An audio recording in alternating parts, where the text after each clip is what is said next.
Welcome back all of you dear students. तो चलिए हम बताने जा रहे हैं, अभी हमने जो बताया वीडियो में केमिकल बॉन्डिंग में इंपॉर्टेंट क्वेश्चंस कुछ और जो है रह गए थे, तो हम इस नेक्स्ट वीडियो में, इस वाले वीडियो में अब हम दे रहे हैं। जैसे इसमें मॉलिक्यूलर ऑर्बिटल थ्योरी से रिलेटेड एक सवाल आता ही आता है। देखिए बच्चों, किसी भी तरह से घुमा करके सवाल पूछा जा सकता है मॉलिक्यूलर ऑर्बिटल थ्योरी में, ठीक है। तो मॉलिक्यूलर ऑर्बिटल थ्योरी क्या है, अच्छा ये इस तरह से। और दूसरा इसमें कि निम्न अणु का मॉलिक्यूलर ऑर्बिटल डायग्राम स्केच करो, इस तरह से। अब बहुत से मॉलिक्यूल्स मैंने आपको बता रखे हैं, वो सारे वीडियोज आप देख सकते हैं, O2 N2 B2, है ना। तो इस तरह से ये तो होमोन्यूक्लियर है, हेट्रोन्यूक्लियर के भी जैसे CO है और आपका NO है। तो इस तरह के आप मॉलिक्यूलर ऑर्बिटल डायग्राम स्केच करना सीख लो, उनका बॉन्ड ऑर्डर, ठीक है। इस तरह से बॉन्डिंग और एंटी बॉन्डिंग मॉलिक्यूलर ऑर्बिटल्स आप बनाएंगे और उसके बाद जो उनका पूरा लेवल स्केच करते हुए आंसर दे दोगे। बस आपको इतना ही लिखना होता है। यही चीज़, इसी क्वेश्चन को आप घुमा के इस तरह पूछा जा सकता है कि LCO मेथड क्या है।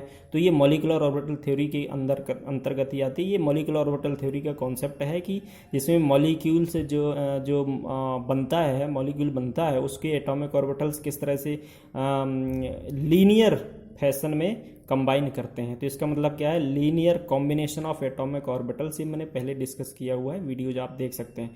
तो ये इंपॉर्टेंट क्वेश्चन है, बहुत ही महत्वपूर्ण, और इससे सवाल आता ही आता है किसी भी तरह से घुमा फिरा करके, ठीक है।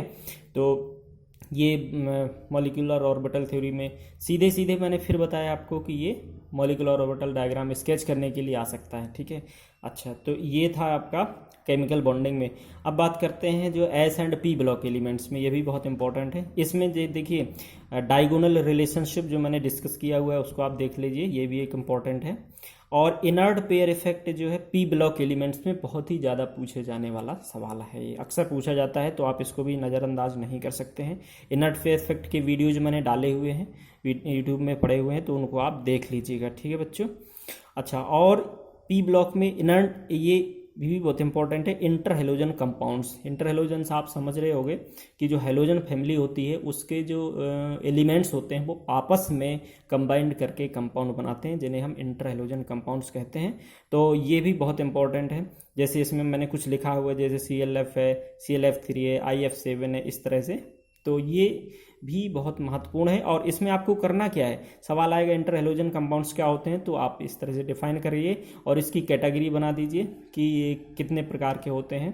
तो ये भी आप देख लीजिए।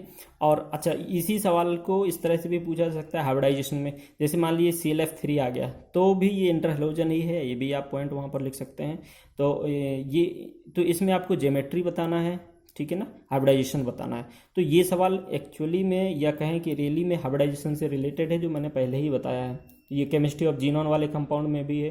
तो ये भी आपको वही करना है कि क्या करना है ऐसे सवालों में। ऐसे सवालों में आपको तुरंत उसकी ज्योमेट्री, यानी उसका स्ट्रक्चर बना देना है, हाइब्रिडाइजेशन लिख देना है, और उसकी ज्योमेट्री क्या होती है कि ट्राइगोनल, प्लेनर है, पिरामिडल है, स्क्वायर प्लेनर है, ऑक्टाहेड्रल है, ये सारी चीज़ें आपको लिख देना है। इस तरह से इसका आंसर आप कर दोगे, ठीक है। बनाना बॉन्ड में B2H2 जो है डाई, ये बहुत ही इंपॉर्टेंट है, ये भी आपको डिस्कस करना है, समझना है, ठीक है। केमिस्ट्री ऑफ जीनोन में जो P ब्लॉक में ही आता है, तो ये आपको चाहे हाइब्रिडाइजेशन से समझ लो, वहाँ से भी इस तरह के सवाल आएंगे, या केमिस्ट्री ऑफ जीनोन में कोई सा भी कंपाउंड दे देगा, जैसे इसकी ज्यामिति और संकरण की व्याख्या करो, ठीक है। तो आप इसको तुरंत स्ट्रक्चर बना दोगे और उसकी ज्योमेट्री लिख दोगे और हाइब्रिडाइजेशन लिख दोगे। बॉन्ड पेयर कितने हैं, लोन पेयर कितने हैं, ये भी आप लिख दोगे। यानी कि आप वेस्पर थ्योरी को भी उसमें एक्सप्लेन कर सकते हो, थोड़ा सा बता सकते हो कि इसमें सारे बॉन्ड पेयर हैं, इसलिए इसकी ज्योमेट्री ये होगी, ठीक है बच्चों। तो इस तरह से आप सवाल कर सकते हो। अच्छा, ये हो गया S ब्लॉक, P ब्लॉक हो गया, और आपका केमिकल बॉन्डिंग जो बहुत महत्वपूर्ण चैप्टर थे। इसके बाद है periodic properties of the elements, ये भी एक इंपॉर्टेंट चैप्टर है। इसमें मैंने जो डिस्कस किए हुए हैं उनको आप देख लीजिए, ज़्यादा कुछ नहीं है इसमें।